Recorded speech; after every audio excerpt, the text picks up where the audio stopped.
প্ল্যানিংটা যেটা ছিল আপনি দেখেন যে হোল্ডার এর আগের ওভার যে বোলিংটা করেছে, আপনি দেখেন যে আমাদের 14 বলে রান লাগতো 32, তো ওখানে ও এক বলে একটা 6 একটা 4 খেয়ে গিয়েছে। ওইখানেই তো আমাদের ম্যাচটা অনেকটা মনে করেন যে ছুটে গিয়েছে। তো একটা এক্সপিরিয়েন্স বলার যদি ওই মোমেন্টামে এসে যদি মানে বোলাররা যদি মনে করেন 6-4 মেরে দেয়, তাহলে তো এটা আমাদের টিমের জন্য অনেক একটা ডিফিকাল্ট। ওখান থেকে আপনি দেখেন যে হাসান বেশি ভালো বোলিং করেছে বলে লাস্ট ওভারে 15-তে গিয়েছে। সো ওইখানে যদি আমি যদি আর একটা দেখা যাক মুশফিকরে যদি করাতাম, যদি হয়তো আর একটু বেশি মানে 12-13 দিয়ে দিত লাস্ট ওভারে, তো আবার একই রকম লাগতো, এরকম 10-12। বাট এর জন্য আমি মানে কনফিডেন্ট পাচ্ছিলাম না, কারণ ওই দুইটা বল যেভাবে ও করেছে, যেখানে করেছে, অ্যাটলিস্ট মুশফিক তো এর আগে দুইটা ওভার খুবই ভালো করেছে।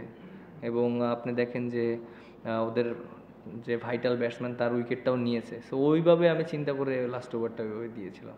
ওকে ওকে আমি বারবার বলতেছিলাম যে তুমি কি চাচ্ছ, কারণ এখানে বলারের প্রায়োরিটিটা ইম্পর্টেন্ট, কারণ আমি বল করব না, বলার বল করবে।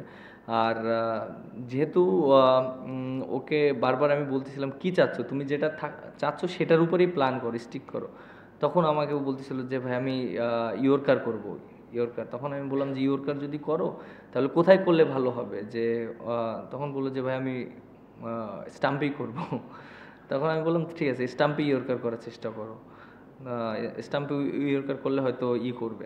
বাট আমি ওর দোষ দিচ্ছি না, কারণ ও এরকম একটা পেশার সিচুয়েশনে খেলছে, অনেক দিন ইনজুরিতে ছিল। তারপরে তারপরে এভাবে এসেছে, ও ভালো বোলিংই করেছে।